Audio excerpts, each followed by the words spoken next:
We now welcome the number 5 ranked UFC bantamweight contender in the world, Raphael Assuncao. Raphael, thank you for the time, sir. Stand up. Sit up and look here. Yeah. How you doing? How are you? We will take the first question from Caroline Pierce with BT Sport. Hi, Raphael. How are you doing? Good. How are you? I'm doing good. Look, coming off a couple of losses yourself, same for Cody. This is a really important fight for many reasons to get back on track and also to shape the landscape of the bantamweight division. Are you feeling any extra pressure or even motivation going into this one? Yeah, a little bit of both. It's okay. It's all part of the job, and I have always felt that way. So I don't really feel any different than any other fights, to be honest with you. I'm sure you know, despite the losses, what Cody can do. He's got that power, he's got that footwork, etc. But he can also be quite an emotional fighter, as we've seen. You don't seem, and you're not the type of fighter that really plays into that or, brings about any trash talk or anything like that. But is it something you can utilize in any way? And are you expecting any emotion from him? Yeah, I'm expecting the best guy. That's all I have in mind right now. I'm not really expecting specific pointers or whatever he's going to bring to the table. I'm expecting the best guy possible on Saturday night, and yeah, it doesn't really change too much. Whatever it brings to the table, I'll be ready. As you mentioned, and a lot of everybody's mentioned, he's emotional, whatever. I don't really care. Whatever emotions he brings, whatever physicality he brings, I'm gonna be right there. I mean, it doesn't really change much for me. And you're probably aware that he's been over the East Coast training with Mark Henry as well as Ricardo Almeida, and the guys that could really help with the ground game, the grappling, that side of things. Uh-huh. Is that playing into potentially the game plan for you, expecting either that it could take place more on the ground or that you might take it there yourself? Yeah, I'm gonna be. Well, it's not, but to answer the detail there, but I'm training. I train every area, so I'm not going with just a plan A. I'm going into this fight very well trained in all areas. So I don't really care where he's training, what his changes were, what his changes are. Doesn't really make a difference for me. I know the goal for you is still to be the bantamweight champion, and with Henry Cejudo vacating the title, and we obviously have that vacant title up for grabs now with Petr Yan and Jose Aldo. How far off do you think you are from that opportunity yourself? Obviously, this is the co-main event. There's other obviously strong bantamweights on the card as well. What do you feel you've got to do to make sure you're there or thereabouts when it comes to who faces the winner of that vacant title bout? Yeah, I gotta have a good performance like every fight.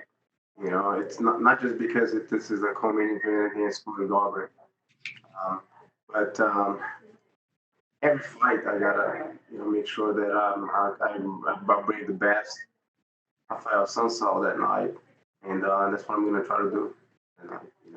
And no extra pressure though, as there's all the bantamweights there with the vacant title. Once it comes fight time, I shut everything off. And it's just game time, doing everything I can to win. And last question from me. I know you've seen a lot in your long career, but this time obviously it's going to be an empty arena, and the fight week, Las Vegas itself, has a very different feel about it. Is that a good thing for you? Taking away potentially any pressure, or are you going to miss the crowd and miss the bigger cage?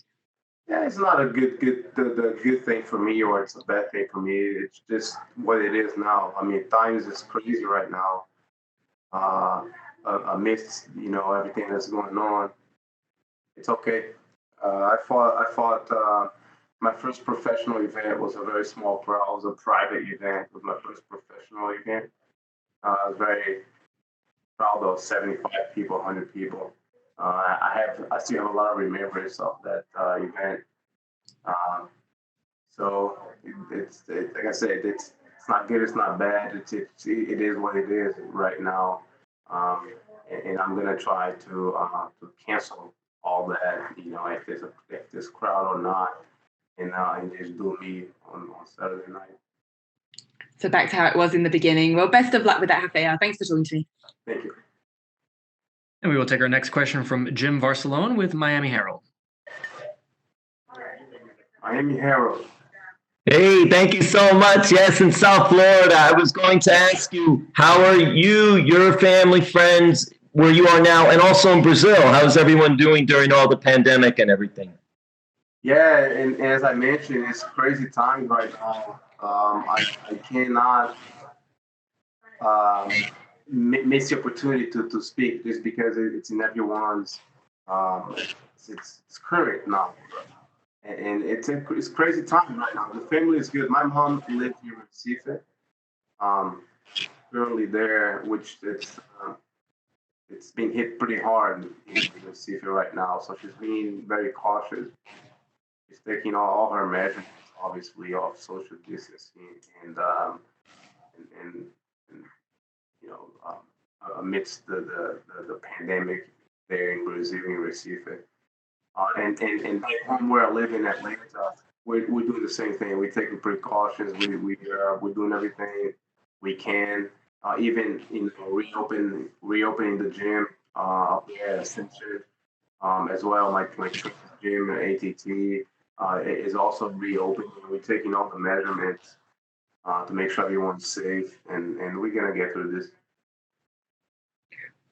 You are a very focused fighter. You've been fighting. You have many fights. You're very experienced. And it's interesting because this card has many bantamweights on the card. This is. Do you think this is a good time to not only you're showcasing yourself, obviously, but showcasing the bantamweight division?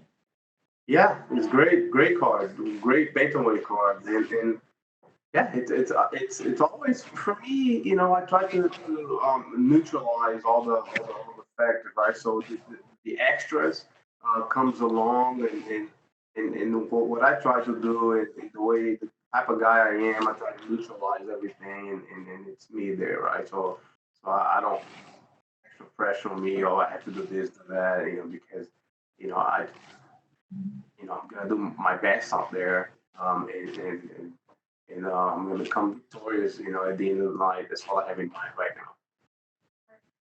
Being mentally focused. It's interesting because, am I right? In your last fight was in August, so almost a year. Is that correct? So in doing that, just having so many fights under your belt, does that help you as far as mentally preparing for something like that? Because you haven't fought in so long.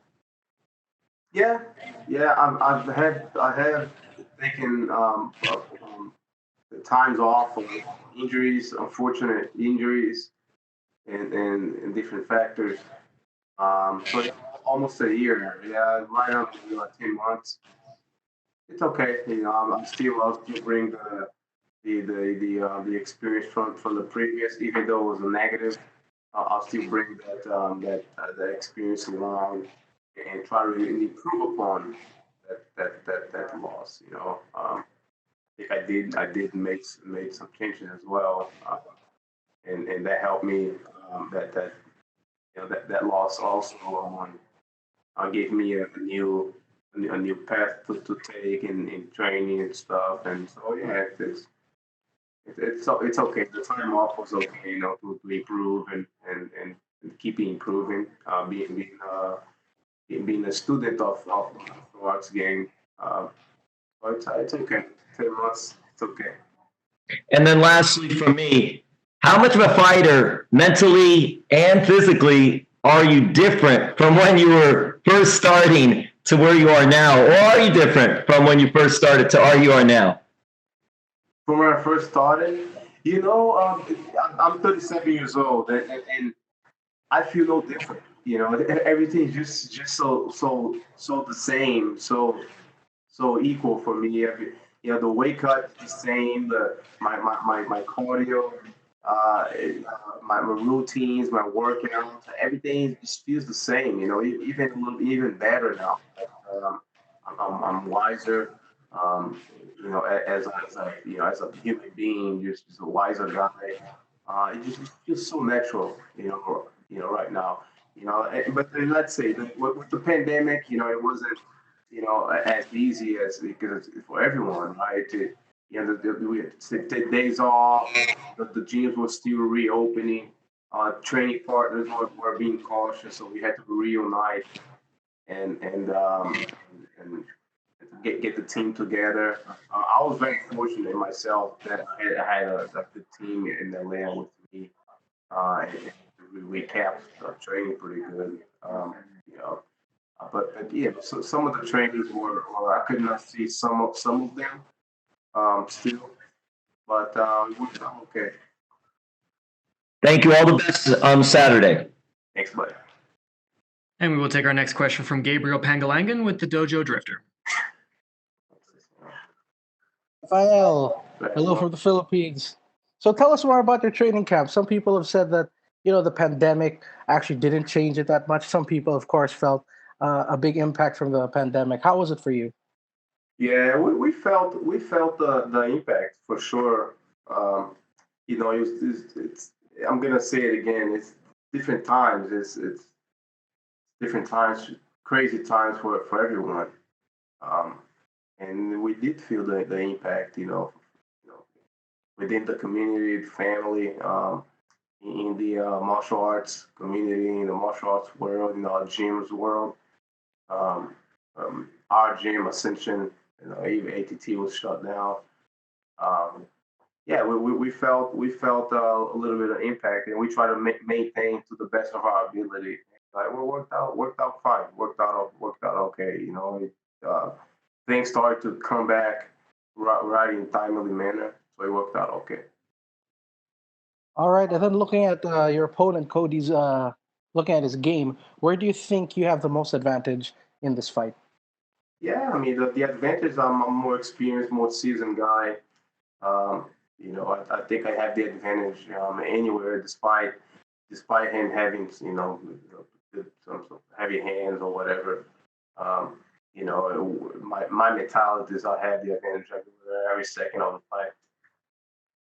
Okay, and then also the targeted title fight between Peter Yan and Jose Aldo, it actually hasn't been officially announced. Do you think that Mhm. an impressive win here for you could catapult you into that title shot instead of Yeah, sure, Aldo? sure it could. Yeah, I think a win in general will put me right there in contention. I've been around a long time. Um, you can criticize, because there's critics out there, they can say whatever they want. I've been around a long time. I've been doing my job correctly for a long time, um, despite some negative results. And I'm looking to get to the top contention, after this one. Yes, and you've been top ranked for a long time. Like you said, you're 37 years old, but you've never had a title shot. Do you think that Never this had a is title finally shot. your time? Never had a title shot. Well, we had two opportunities, and we got injured. Could not sign the bar agreement in two different occasions, which was my two of my worst injuries. So bad timing for me as well. Okay, so but you believe that this is the opportunity that you will get that title shot soon. Yes, sir. All right, best of luck with that, sir. Thank you very much. And we will take our next question from Yago Hedua with Revista Tatami.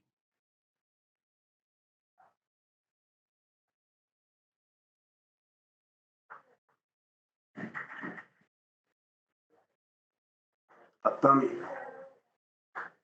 Yago, you are unmuted. Please go ahead.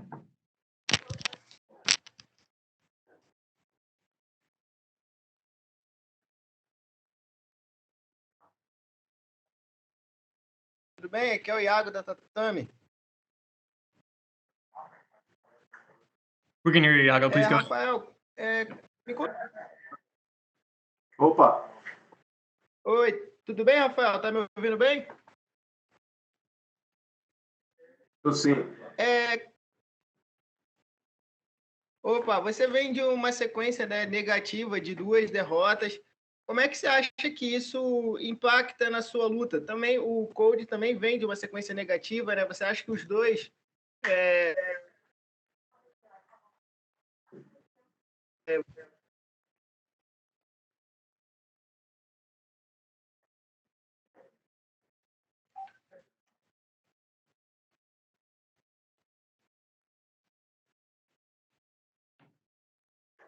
Okay, I think we're having some connection issues with Iago. We're going to circle around with him. We'll take our next and last question with Mark Raimondi from ESPN. Mark, you're unmuted. Please go ahead. Hey, Raphael, how are you? Good, man. How are you? Good. Real quick, you fought both Aljamain Sterling and Corey Sandhagen, and they're in a big bantamweight fight. Obviously, your division, something that means something to you as well for this fight. How do you see that one going? Do you have a prediction for that one? Yeah, it's a good fight. I mean, both as of right now, they're you can tell, you can say they're both experienced guys in the division now. Yeah, I see a pretty good fight. I don't have a prediction, but I see a pretty good fight. Both of them are on the taller scale of the bantamweight division. Good fight. Good fight.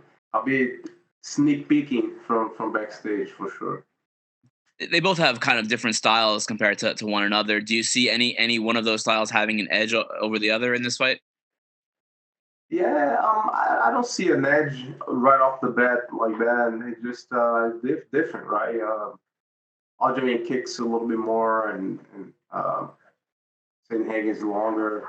Utilizes his hands a little bit longer. Yeah, I see a pretty nice stylistic, matchup there. Good fight. Good fight. Thanks, Raphael. Appreciate it. Thanks, man. Thank you, Raphael. That is all the time we had for you, sir. You are good to go.